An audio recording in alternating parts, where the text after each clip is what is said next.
Ribuan penumpang pejalan kaki padati Pelabuhan Bakauheni, Lampung Selatan.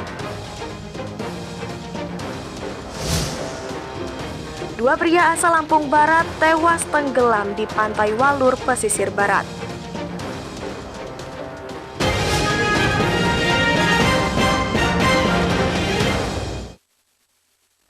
Tabi pun, selamat pagi pemirsa iNews di Bandar Lampung dan sekitarnya. Selama 30 menit ke depan, kami akan menemani pagi Anda dengan berbagai liputan dari berbagai daerah di Lampung. Puncak arus balik libur Natal dan Tahun Baru diwarnai dengan padatnya penumpang di Pelabuhan Bakauheni, Lampung Selatan. Ribuan penumpang juga mengabaikan protokol kesehatan. Pemirsa, bersama saya Citra Ramadanti, inilah iNews Lampung selengkapnya.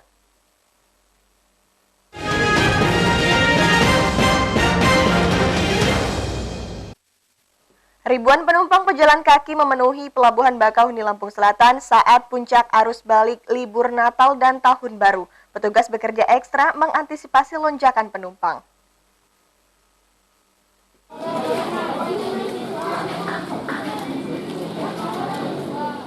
Ribuan penumpang terus berdatangan ke loket pejalan kaki untuk mengantri di loket pencetakan tiket. Antrian penumpang tidak memperhatikan jarak aman minimal 1 meter. Calon penumpang sengaja melakukan perjalanan di hari terakhir libur Natal dan Tahun Baru. Mereka masih bisa beristirahat sebelum masuk kerja. Dari Bandar Lampung. Apa ini acaranya ke Priok? Hah? Apa acaranya? Pulang ke rumah. Dari Habis liburan? ngunjungin orang tua. Oh, liburan ya? Iya. Di perjalanan gimana, lancar? Alhamdulillah. Kenapa berangkatnya kok sekarang? Hah? Kenapa berangkatnya sekarang? Ya, emang mau pulang tanggal segini. Emang udah habis liburannya? Berapa, sama siapa aja, Bu? Saya sendiri. Sendiri? Ini saudara pulang. Berdasarkan data dari PT ASDP Bakauheni, lonjakan penumpang terjadi sejak kemarin. ASDP sudah menyeberangkan penumpang pejalan kaki dan di atas kendaraan sebanyak 46.483 orang. Roda 2 sebanyak 2.913 unit dan untuk kendaraan roda 4, bus dan truk sebanyak 10.898 unit. Dari angka tersebut, lonjakan penumpang yang terjadi di Pelabuhan Bakauheni mencapai 70-100% dibanding hari kemarin yang hanya menyeberangkan penumpang pejalan kaki dan di atas kendaraan sebanyak 25.994 orang. Roda 2 sebanyak 1.193 unit dan untuk kendaraan roda 4, bus dan truk sebanyak 6.280 unit. Untuk mengantisipasi lonjakan tersebut, PT ASDP menyiapkan fasilitas belasan loket vending mesin dan 31 kapal berukuran besar dengan 106 trip per hari. Sementara antrian kendaraan roda 4 menuju kapal terpantau lancar. Dari Lampung Selatan, Heri Fulistiawan, iNews melaporkan. Menghadapi puncak arus balik libur Natal dan Tahun Baru, ASDP Pelabuhan Bakauheni menambah loket untuk penumpang kendaraan. Pelayaran juga berupaya pelayaran di Selat Sunda dapat lebih cepat dari biasanya.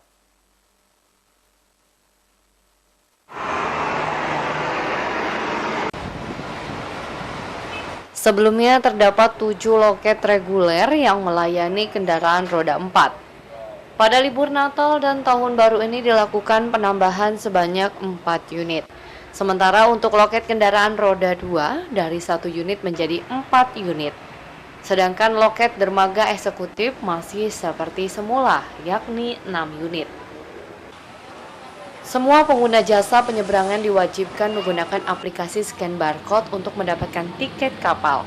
Dengan sistem ini, pelayanan menjadi lebih cepat. Maksimal 10 detik per 1 unit kendaraan, sehingga penumpukan kendaraan dapat diminimalisir.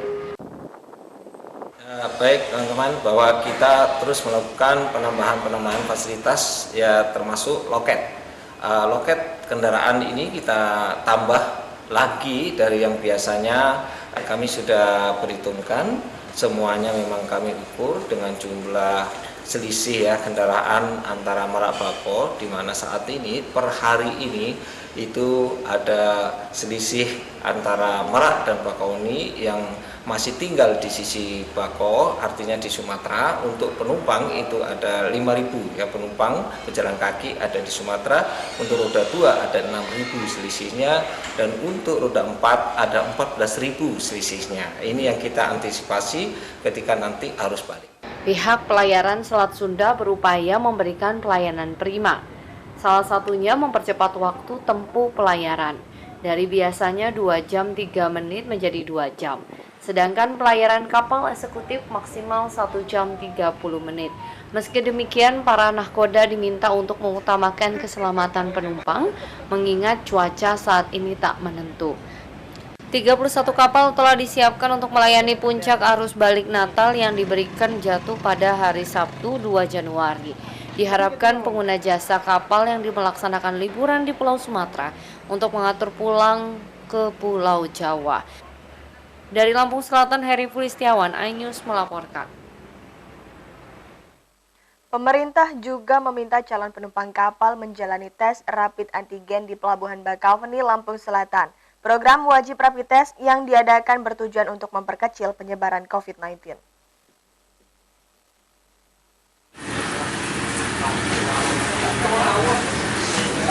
Di Pelabuhan Bakauheni, dalam 1 hari, petugas kantor kesehatan pelabuhan merapid 50 orang calon penumpang yang akan menyeberang ke Pulau Jawa. Pelaksanaan rapid test antigen gratis, namun hanya untuk 50 orang calon penumpang. Selebihnya dikenakan biaya di bawah standar. Pemerintah memperketat aturan bepergian menjelang libur Natal dan Tahun Baru 2020. Kasus COVID-19 di Indonesia belum dapat dikendalikan dan terus meningkat jumlahnya setiap hari. Sebelum memasuki loket penumpang, calon penumpang dicek suhu tubuh terlebih dahulu. Sementara jumlah calon penumpang kapal jelang Natal Tahun Baru sudah nampak memadati Pelabuhan Bakauheni. Berdasarkan data dari PT ASDP Bakauheni, pihaknya sudah menyeberangkan 32.562 orang penumpang pejalan kaki maupun di dalam kendaraan, 1.005 unit sepeda motor, 8.095 kendaraan roda 4, bus maupun truk. Sementara ini rapid test kita dengan cara sampling ataupun screening. Jadi kita tiap hari standby di depan loket ya, untuk melakukan rapid test sebanyak 50 orang per hari. Jadi dan itu kita tawarkan kepada pengguna jasa ataupun penumpang yang akan naik ke kapal. Kita sarankan untuk mengikuti program rapid test. Apabila mereka mau ya kita rapid test. Apabila mereka menolak ataupun sudah dilakukan maka tidak akan kita lakukan rapid test. Petugas juga menghimbau agar setiap para calon penumpang dapat menerapkan protokol kesehatan saat berada di dalam kapal agar terhindar dari penularan COVID-19. Dari Lampung Selatan, Heri Fulistiawan, iNews melaporkan. Pemirsa, setelah jeda pariwara berikut kami kembali dengan liputan tentang dua pria asal Lampung Barat tewas tenggelam di Pantai Walur, pesisir barat. Tetaplah bersama kami.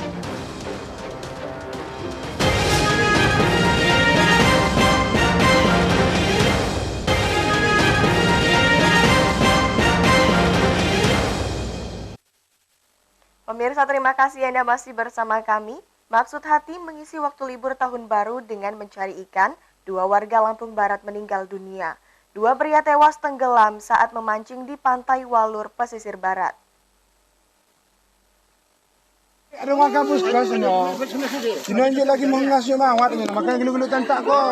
Niat memancing di laut justru membawa kemalangan bagi 2 warga Lampung Barat.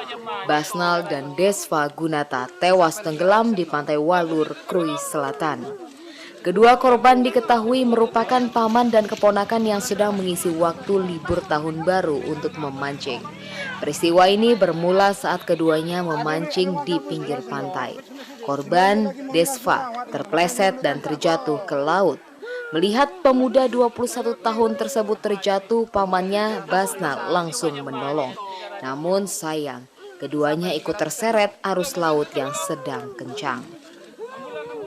Warga setempat yang mengetahui hal tersebut segera membantu menolong para korban. Setelah 3 jam berjibaku, akhirnya kedua korban berhasil ditarik ke tepian pantai. Ada 2 orang, masuk palung. Masuk palung ya? Ya.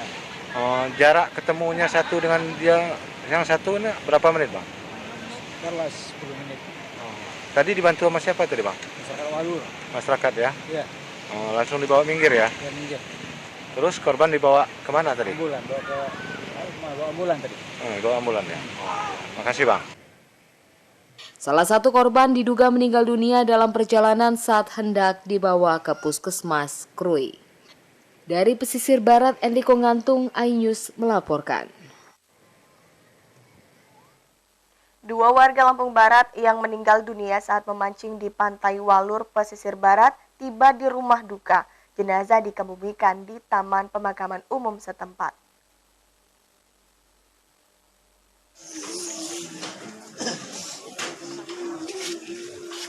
Suasana haru keluarga korban nampak jelas saat jenazah Basnal dan Desva Gunata tiba di rumah duka di Desa Canggu, Kecamatan Batu Berak. Keluarga tak menyangka kepergian kedua korban untuk mencari ikan malah berujung duka. Rencananya jenazah Basnal dan keponakannya ini akan dikebumikan di TPU Pekon Canggu. Tidak mendukung, dia dihanyutkan oleh ombak. Nah kebetulan pamannya juga yang jadi korban juga, namanya Basnal, juga ikut korban karena menolong daripada rekan saya Despa ini. Sehingga beliau berdua, ananda berdua ini terjadilah musibah sehingga dia dapat dikatakan hanyut di pantai Kuanos tersebut. Kebetulan di sana banyak pengunjung dan para nelayan sehingga ditolong oleh para nelayan. Alhamdulillah mayat ananda berdua ini dan Adinda Basnal ini bisa kita angkut. Sebelumnya Basnal dan Desva Gunata tewas tenggelam saat memancing ikan di pinggiran pantai Walur, Krui Selatan, pesisir barat. Warga setempat yang mengetahui hal tersebut segera membantu menolong korban. Setelah 3 jam berjibaku, akhirnya kedua korban berhasil ditarik ke tepian pantai, namun dalam keadaan tak bernyawa. Agak ke tengah laut, sehingga dengan tiba-tiba ombak datang, korban atas nama Gunata ini terserbu ombak. Nah pada saat kejadian, pamannya yang bernama Basnal 45 tahun memberikan pertolongan. Ternyata keduanya tidak dapat berenang. Kami mendapat laporan dari warga bahwa ada kejadian tersebut, langsung bergerak bersama gugus tugas PNBP, BNPB, TNI Polri dan Kesehatan mengevakuasi korban ini. Adapun hasilnya sudah kita evakuasi, dibawa ke puskesmas. Langkah-langkah kita ternyata keduanya tidak tertolong dan tidak terselamatkan. Nah, sementara ini tadi siang sudah di pemerintah Kabupaten Lampung Barat langsung berinisiatif mengantar jenazah langsung ke kediaman almarhum. Dari Lampung Barat, Enrico Ngantung, iNews melaporkan. Pemkot Bandar Lampung memperpanjang masa belajar dari rumah bagi siswa TK, SD, dan SMP hingga 5 April 2021. Wali Kota Herman Hasanusi juga menyarankan agar siswa SMA untuk belajar dari rumah, mengingat Bandar Lampung masih zona merah COVID-19. Pak, izin Pak. Oh ya, sip. Wali Kota Bandar Lampung memperpanjang masa belajar dari rumah bagi siswa TK, SD, dan SMP hingga 5 April 2021. Keputusannya ini sesuai dengan peraturan dalam SKB 4 Menteri bahwa daerah dengan zona merah dan oranye dilarang untuk melaksanakan pembelajaran tatap muka di sekolah. Herman menyarankan siswa SMA untuk belajar dari rumah mengingat Bandar Lampung masih zona merah COVID-19. Meski Herman mengakui bahwa untuk sekolah tingkat SMA maupun SMK merupakan kewenangan Pemprov. Namun Herman juga tetap meminta jenjang SMA untuk mengikuti peraturan wali kota atau bupati setempat terkait kebijakan pembelajaran tatap muka di masa pandemi. Herman juga menyatakan akan membuat surat edaran terkait kegiatan belajar mengajar dari rumah. Masuk sekolah rencanakan mungkin April lah ya. Ya apalagi. Ya tunda janganlah. Kita melihat dunia begini jangan berani-berani. Ini nyawa manusia, nyangkut nyawa manusia. Silakan orang berani, kalau saya nggak berani. Karena nyangkut nyawa manusia. Pemprov membolehkan sekolah di SMA juga. Kalau kita sendiri? Iya silakan aja. Kalau SMA di Kota Bandar Lampung seperti apa? Iya kalau saya nggak tanggung jawab kalau ada yang kena COVID, nah salah pemerintahnya. Kenapa tidak memperkirakan? Tapi menurut peraturan 4 SKB 4 Menteri itu tergantung dengan bupati wali kotanya, daerahnya. Kalau zona merah, kuning aja nggak bisa. Harus zona hijau. Kita belum zona hijau, masih jauh ya. Sekarang masih merah. Dia harus oranye, kuning, baru zona hijau. Kita jangan berani lah. Herman juga menghimbau kepada siswa-siswi untuk tetap sabar dan lebih mementingkan kesehatan dan sebaiknya untuk belajar di rumah saja. Orang nomor 1 di Kota Bandar Lampung ini juga berharap pada bulan April mendatang virus COVID-19 sudah terkendali. Dari Bandar Lampung, Ruslan AS, iNews melaporkan. Pemkot Bandar Lampung memperketat penjagaan masuknya kendaraan dari luar kota ke dalam kota. Selain posko penjagaan di 3 pintu masuk kota, Satgas Gabungan juga merazia di setiap kecamatan.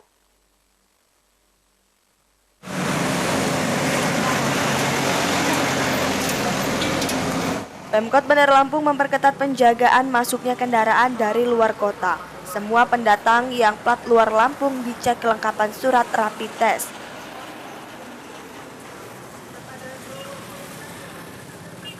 Bagi warga yang tidak bisa menunjukkan surat rapid test diarahkan untuk putar balik. Tim Satgas COVID-19 gabungan memeriksa semua kendaraan yang masuk di 3 pintu masuk yaitu Raja Basa, Sukaramik, dan Kemiling Bandar Lampung.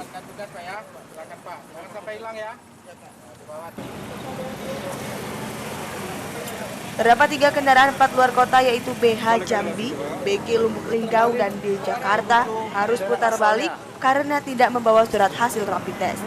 Bagi kendaraan luar Lampung namun berdomisili di Bandar Lampung, tim Satgas akan memberi stiker.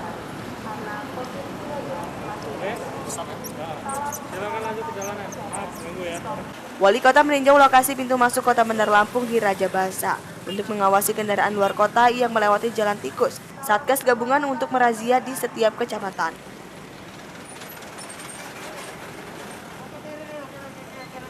Hari ini Pak Wali.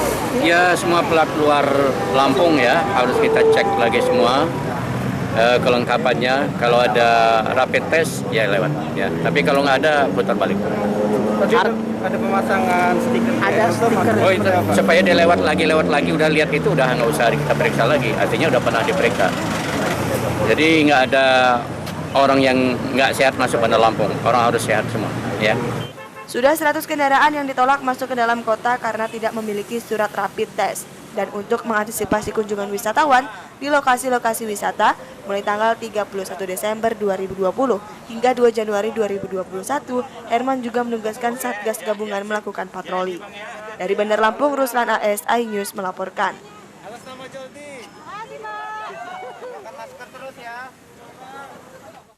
Pemirsa, setelah pesan-pesan berikut ini kami kembali dengan liputan tentang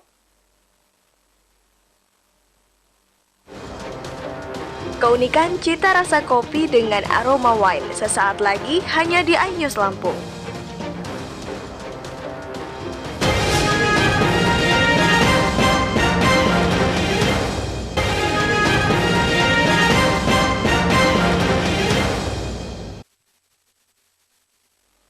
Pemirsa, pernahkah Anda merasakan kopi dengan cita rasa wine?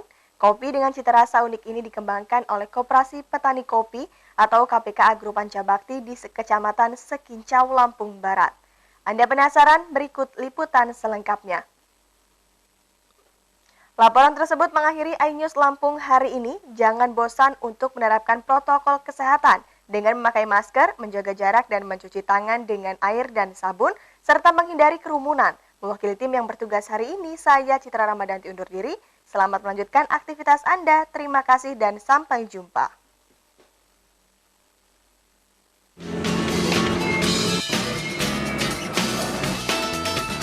Berdiri sejak 1998 silam dan sempat vakum selama 15 tahun, koperasi khusus untuk para petani kopi ini kembali memulai aktivitasnya. Kopi Robusta yang merupakan kopi unggulan di bumi skala Bakar dan memiliki cita rasa pahit yang khas. Kopi Robusta disulap menjadi berbagai varian rasa oleh anggota koperasi tersebut. Di antaranya adalah pie berry, full wash, semi wash, honey, dan white. Kopi Robusta dengan aroma yang unik ini merupakan produk unggulan KPK Sekicau. Pembuatan kopi dengan cita rasa unik ini diawali dengan pemilihan biji kopi berkualitas. Kopi petik merah merupakan calon bubuk kopi bercita rasa white. Biji kopi lalu dirimbang untuk dipisahkan biji terbaik dengan yang buruk. Setelah dilakukan pengeringan, kopi difermentasi di dalam plastik selama 35 hari. Di mana setiap 7 hari sekali kopi dikeluarkan dari plastik untuk ditiriskan selama 4 jam dari air yang mengendap. Setelah fermentasi selesai, kopi dijemur kembali selama 20 hari. Setelah itu, biji dipisahkan dari kulitnya. Biji kopi yang sudah dipisahkan dari kulitnya memasukkan terakhir yaitu roasting. Proses yang rumit menjadi harga bubuk kopi wine bernilai jual tinggi. 1 kilogramnya dijual dengan harga Rp300.000. Sementara untuk varian rasa lainnya dijual dengan harga Rp80.000-Rp100.000 per kilo.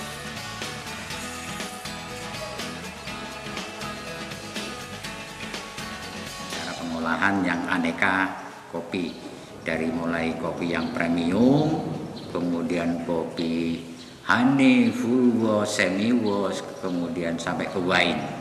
Nah, wine ini yang jadi andalan kita sekarang. Yang jadi unggulan produk kita adalah wine. Wine itu kopi Robusta yang kita fermentasi dengan proses yang sedemikian rupa sehingga rasanya sedikit ada rasa anggurnya. Wine sudah nyebar kok peminatnya, alhamdulillah. Teman-teman awalnya hanya beberapa teman lah yang ini, cuman karena kita ada komunitas sering ngopi malam-malam, kemudian kita kampanyekan itu dengan wine, ngopi wengi istilahnya. Kami ada grup itu ngopi wengi, itu kampanyenya wine terus. Alhamdulillah sekarang ini peminatnya ya bukan hanya menengah ke atas, tapi teman-teman yang masyarakat umum terutama anak-anak milenial itu sudah beralih ke wine. Tak hanya masyarakat sekitar, pelanggan kopi KPK Sekicau saat ini sudah merambah di 3 pulau besar di Indonesia, yakni Pulau Kalimantan, Sulawesi, dan Pulau Jawa. Dalam sebulan, koperasi ini bisa menjual 3-5 kintal bubuk kopi dengan omset minimal Rp24 juta per bulan. Dari Lampung Barat, Enrico Ngantung, iNews melaporkan.